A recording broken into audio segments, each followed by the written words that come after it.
Hello and welcome back to the Rovers YouTube channel. Before I start, I just wanted to reference my lighting. I mentioned it yesterday in the stream that a few bits of work going on at home, so the lighting's not the best, so bear with us. But we're sitting down today to go over Rovers September results and kind of preview the upcoming month. Dom, how are we today? Are we good? Yeah, I'm good. It feels like I'm better than you right now. It seems like you're. It seems like you remember them Chilean miners back in the day. Who got? Looks like you're hidden in the ground.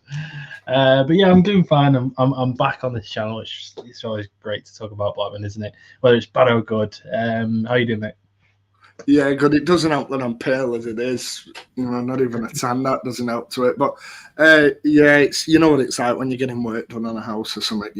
You kind of making do what you can. So let's just have a look into it. So September for Rovers was, I think, we'd sum it up as a disappointing month. Rovers start the month off and make the trip to Plymouth. Lose 3-0 down at Plymouth. We get the international break and we beat Middlesbrough upon the return. And then we lose on a couple on the bounce. We play Sunderland at home and lose that game, which we'll discuss in a bit, and we'll discuss the missed chances there. And then we get to Saturday's game at Ipswich Town, 3-1 down, pull it back to 3-3, and then lose 4-3 in typical Rovers fashion. We ended the month with a win. Of course, that Cardiff game yesterday, but in terms of the League One win, 3 losses. Dom, we'll start off. How would you sum the month up just in 60 seconds or so? It was a weird one because of last night, how it happened, 5-2. It's almost like paper, like a bandage over the cracks, almost the paper over the cracks, however you say it. Looking back on the month, like you say, summarising it well there, to lose 3 games out of 4 in the Championship, it didn't feel like it until I properly looked at it. And yeah, it has been quite a disappointing one. But the fact that we played so well in them games while losing by maybe 1. I don't know whether that's a sign of us being poor. We'll get into it, but yeah, I'm weirdly positive because we won that last game, but ultimately points is what you need. Of course, and that's it. I think Rovers, the points will go on the table. And for anyone who's not seen Rovers perform this month, 3 points will look like a shoddy return, which it is really. We're expecting more, but I don't think it gives the true reflection of the month overall. Obviously, that Plymouth game, we start off there. A deflection for the first goal, then you look at the 2 other goals. I think Ainsley Pearce should do better on both of them. Someone we've discussed a lot and we will discuss in this. And then Middlesbrough one, we missed a lot of chances, still won the game. Then we played Sunderland, we missed a lot of chances and should have been 3 or 4 up within 20 minutes. And I feel we'd have probably got 5 or 6 that game. It feels like, and this might be naive saying it, I feel like we're very close to thrashing someone. But I feel we're also very close to being thrashed off someone. I think we're on both ends. We're that open in the back at the back at times that I feel like a good side could probably punish us 5 or 6-0. But we're also that good going forward. I feel if we play a bit of a lesser side, we could beat them 5 or 6-0. And that kind of showed at Ipswich. We play a good side there. Rovers actually score the chances and do quite well with 3 goals at Ipswich, a team that I've lost 1 in 29 games overall. And then we give away that silly goal to then concede the 4th, and it costs us. And then you look at Wednesday night when Rovers play Cardiff, which I thought was probably the best performance of the season. Cardiff still had a strong side out, I just thought depth kind of killed them off. But, still a strong Cardiff side there. And it's just frustrating when Rovers do all that work to come back into it like we did at Ipswich and then don't get anything for it. Now, Dom, I wanted to come to you first with a question that's gone on Twitter today from Rovers. Who will be your player of the month and why? Do you agree with the Sammy Smodic selection or would you go for someone else? I think a player that I had in my mind, I mean, Sammy Smodic will get it for probably the goals that he had, but I mean, it's difficult to choose because it's a weird one. We've conceded 11 goals in 4 games in the Championship, but I'm going to go with Callum Britton, a player that came to the squad in a position where we were basically cemented with Frankie Costello, and he's shown that he can play right back and play it well and play it really well. It's just a shame about how open we are, essentially, like you say. But I would say Callum Britton is mine. So who would you say yours is? Yeah, I think Callum Britton was the one who got my vote on the poll, actually. I think to kind of make us then forget about almost JRC's impact for a little while, I thought kind of an example of what he's done. I thought Smodics was up there. I think Moran was, I'll be honest, I only think Moran were included because of last night, I think, and we'll go on to next month. I think next month could be the big month for Moran to kind of make his way in. And then you're looking at a few, and there's a few like that as we head into next month who I kind of think have started showing it towards the end, but aren't showing it now. I mean, over this month, I think there's been a lot who have kind of made their stock rise a little or rise less. Is there anyone you can think of that are in a better position maybe than this time last month? Sorry. I mean, an obvious one is Moran, obviously, because of his 2 goals and his contribution to the team. He should have scored against Sunderland. Let's not forget heroic save or dive, or as in like with his head or wherever it hit. He should definitely scored there. Other than that, I mean, Sigurdsson. I mean, come on, he wasn't a Rovers player until two games ago. Scored 2 in 2. But I mean, I suppose I'll throw this back to you as well. There's obviously winners and losers in the team, Dan. Who are your let's say 2 winners, 2 losers? Let's just go with that first and foremost. Yeah, we'll go to, and I'll start with the losers. Actually, I think Ainsley Pears has really cost himself a proper spot in this squad. I feel we sat there a month ago and we know he can be shaky, but I think he had a pretty good start to the month. I don't recall him making a massive mistake in that first month of football. But then you had the Plymouth game that come into it, you had the Sunderland game and the Ipswich one. And I feel it's Leo Volsted's shirt to lose. Whether I don't actually believe Leo Volsted will start on Saturday or Sunday, sorry. But I do think he's kind of pushed himself up in the rankings, whereas Pears has come down. I'd also say that, who else has had a month?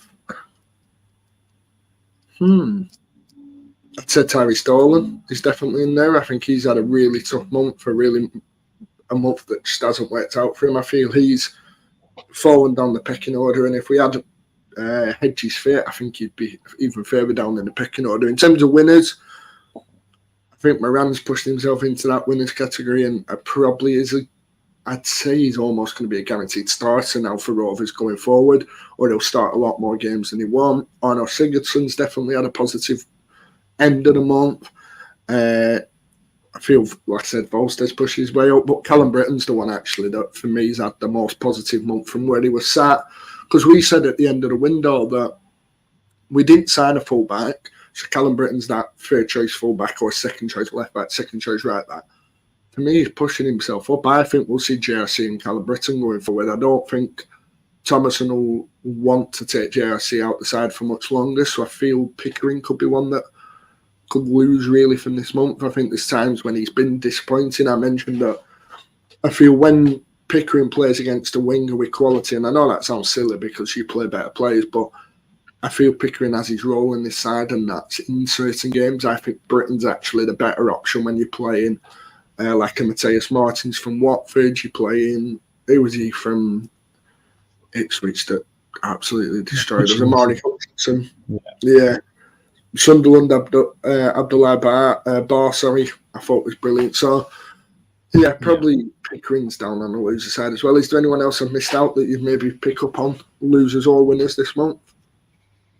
I mean, one that I screamed, and one that's sort of getting in my head a little bit because his stock is so high with the Blackburn fans is Hayden Carter. It seems to, at the minute, it's not down, is it? It's more of like a diagonal sort of maybe because he was so good and his defensive displays and also his passing displays as well, distribution more likely, is worthwhile in the team.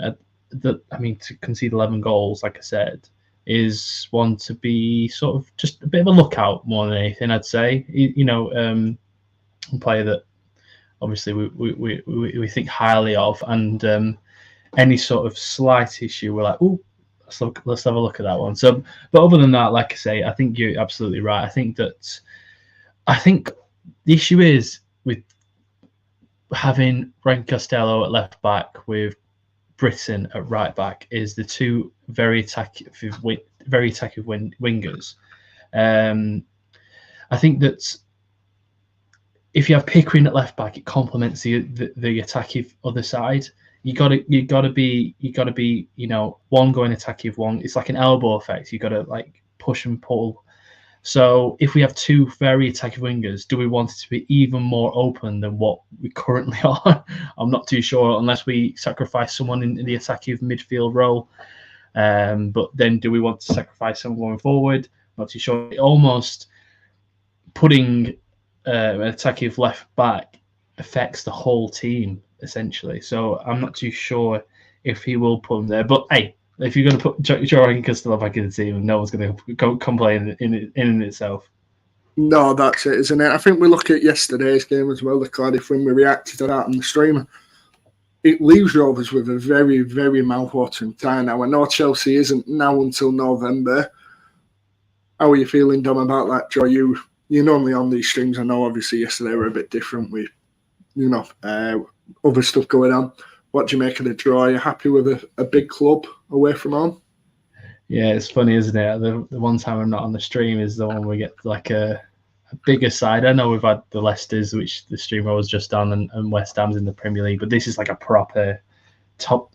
Are they anymore? Like, that's the thing. No, I called them top six, but we could be facing them at the right time. We could be facing like the proper pinnacle or sort of drought or depth of the confidence, and it could be 30 days away at Stamford Bridge, a proper ground, a team out of confidence, no striker, which helps us.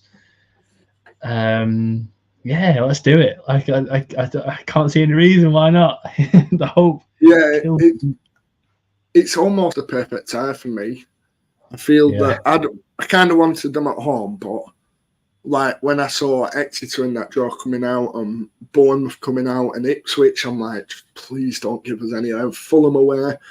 And you look at Chelsea, and I know they've got quality undoubtedly. I know they've been really naff this year. I know we scored more goals in the Carabao Cup than they have since April, I think, this year in all comps, which is great. But I'm not underestimating them. But I feel like they're the team that Rovers could upset, if anyone in that. If any of the bigger ones in that draw, like if they'd got Newcastle, if they'd got Man United. Yeah, Chelsea exactly. just got a bit of a feel. And do you know what? If we go and get beat, we get beat. But it's just nice for Rovers to go to a big place, go and give them a game. It'll be a good following as well, I've no doubt. I know Chelsea will probably rip us off with tickets, but we'll still take a good number down. It'll be a day out for people who haven't been. Weirdly, as well, the last game in the Premier League was against them, weren't it?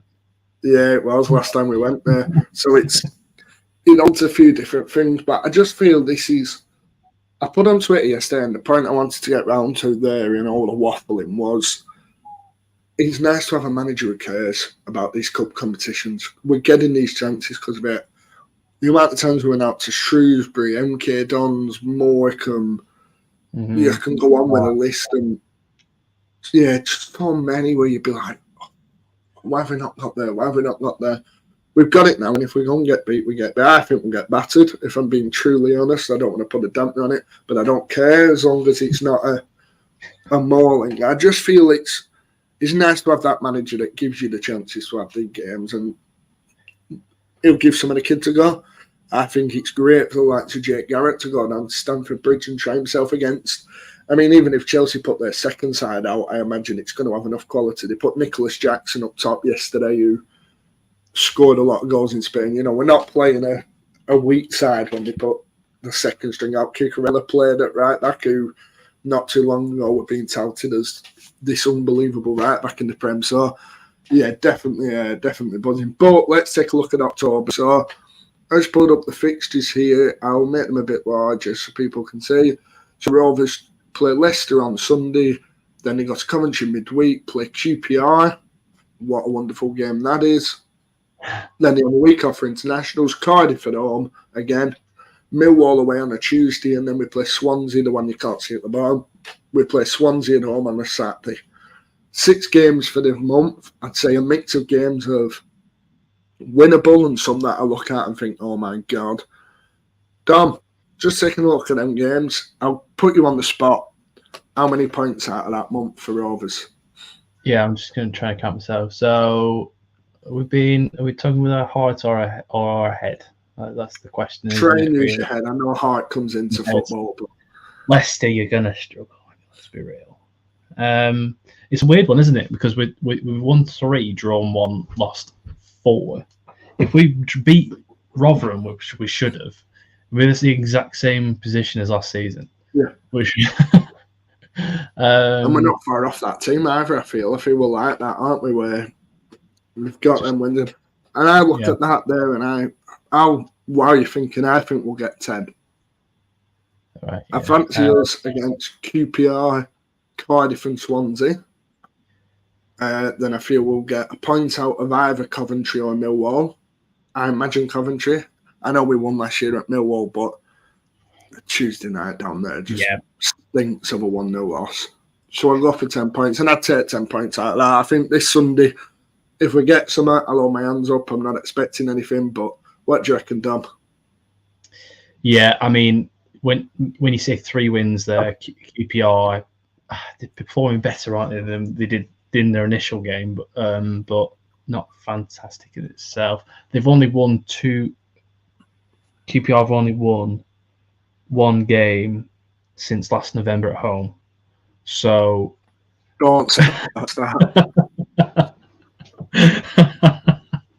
The worst that I have ever heard. That is going to be.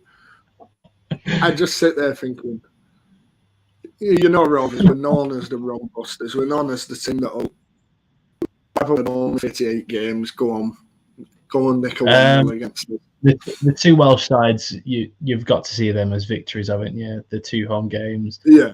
I put it on to the Leicester when I was talking to Leicester fans on their live that we'll win 2-0, but I really don't. I'm struggling to see where we can. Even the sort of youth, is it called Casey McAteer? He seems to be a player that they've really established in the team. And let's be real, Leicester's. I will talk about it in the preview. Leicester's team should never have gone down. They're better than half the teams in the Premier League as it stands anyway. They just had an insane 6 months. But hey, this Championship, ain't it? Like we beat Newcastle twice and got relegated. So it's probably the most Blackburn Rovers thing ever to go and win on Sundays, isn't it? And then you look at all a 1-0 clean sheet feels like, or like I said, the most Rovers thing ever. I said we're going to fast someone. It'd be the most Rovers thing in this world to go and beat Leicester and not get another win all month. We know what this club's like. We know that they shock you at the worst and best of times, and it's never good for the heart, is it? Dom, we'll round up soon. I just wanted to ask you, who do you feel has got, this month of November's got a lot of fixtures in, who do you feel has a month that could define the rest of their season? Is there anyone that you feel's on that balance of a good month could push them into being a regular starter, a bad month could push them into being almost left off the bench? I suppose it's a difficult one, isn't it? Every time I see Tronstad play, I'm impressed by him. It's a difficult. I'm so confused why he isn't playing more. So we're going to go with positive first. I'm hoping that Jake Garrett plays a bit more because obviously he's playing in a slightly different role than he has been before, and I feel like he needs to have that game. Adam Wharton had it in his debut, obviously, and he showed his class. But I feel like Jake Garrett is that one slightly below that, and he's just one game away from showing the Rovers fans wrong a little bit. So I'm going to hope for that. On the edge of a cliff is essentially what he's saying as well. Yeah, you can't think of any other than going to be out of this squad if a bad month comes up. 6 big games as well, because just while you're thinking, we look at November as a month that sets Rovers up going into normally quite a positive Christmas January like we had last year. I think we did okay, didn't we, until Rotherham battered us in January. So it sets us up into a busy month where what's December got? I'm getting ahead of myself. What's November got in store? You know, a lot of a last international break, a lot of tough games. Norwich, Preston, Stoke, and Birmingham make up November. So a month that maybe might be lesser. So who's got that month where you're like, you've got to pull your socks up, or you're not going to be a regular part? Well, let's be real. It's going to be Piers, isn't it? I mean, if he costs us another game, essentially, because he has done Plymouth, because we lost 3-0, but we should have at least got a point. Ipswich as well, Sunderland. I mean, you couldn't do anything about it. If he has another game in the next 2, then come on, yourself. No, I agree with you. I completely agree. I feel that Piers is definitely. I think Harry Pickering's there. Actually, I think if Callum Britton can push him out this side, it might be hard to displace him, and that's more of a positive to Callum Britton than a negative towards Pickering. There's a few actually. Tronstad, I think, is a definite one. You know, he's come back into the side. I think Mark Andy's got a month where Hedges is out, Gallagher's out because we've seen Gallagher used out wide, so he's got a chance to come in and make a name in this team. And I feel we've not seen it from Mark Andy enough. I thought Ipswich was one of his best performances in a Rovers shirt in terms of running the show against a really quality team that's done so well. We'll have to see. But that's where we'll round off, Dan. Thank you very much for joining us. 20-odd minutes there of September reviewing and October previewing. Fingers crossed for a positive month. Dom, I'll come to you for one last question before we go. Who's going to win Player of the Month this coming month? Oh, the next month's coming up. You know what? A player that we've not mentioned yet, and a player that I want to have a good month, is Samir Tivalovic. Come on, get him 4 goals this month. That'd be a good start to his campaign at Blackburn. I'm going to go Andy Moran. I think he'll have the month that he follows on. But let us know down below. Thank you to everyone for watching. Hit like, hit subscribe. We'll have all the Leicester content coming out in the coming days or so. Hopefully the lighting's sorted by then. But until next time, thank you for watching, and we'll see you soon.